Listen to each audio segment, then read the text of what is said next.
Uh, Next, I would like to talk about. So, in my memory, you were the first person to come to a radio show and talk about this little genius called Messi. Yeah. Back in 2006, I believe. 2005. It was the start of 2005. The South American Under-20 Championships in Colombia. I went up to that tournament. I see. Messi was only 17, so he was 2 years younger. Most of the players there are 19. Right. So he was 2 years younger, and he's a little guy anyway. Imagine how small he was at 17. Right. And even Argentina didn't know much about him. At this point, he'd played one friendly for Barcelona, and there were rumours, and it was known that Spain wanted him. He'd been living in Barcelona for 4 years at this point, Right. and Spain wanted him, and Argentina thought, well, if Spain wants him, that means that there might be something special there. So we'll have a look. So they picked him without knowing much about him, just to have a look at him. And he wasn't the number 10, for example. I can't remember if it was 17 or 18 or something like that. So there weren't, at the point they selected him, there weren't any great expectations.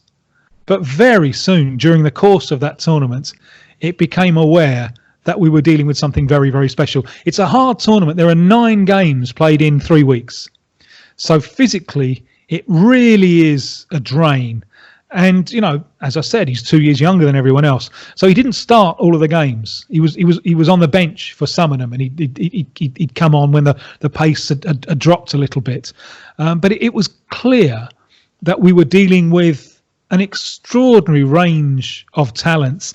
And firstly, the way that the ball is just part of him when he dribbled.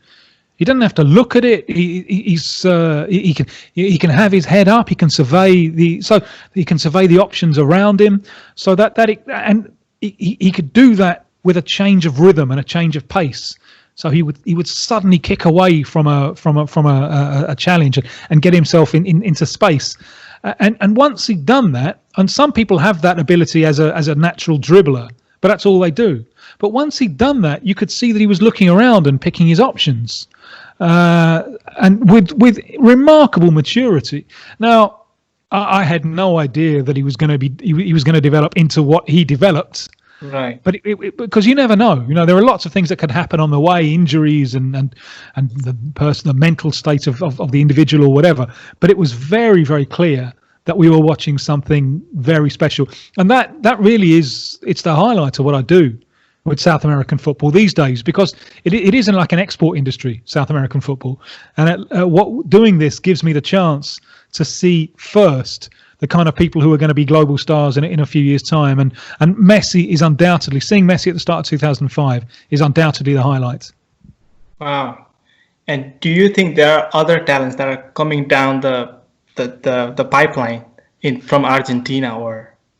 There are some very, very good players, but I can't think of anyone like that.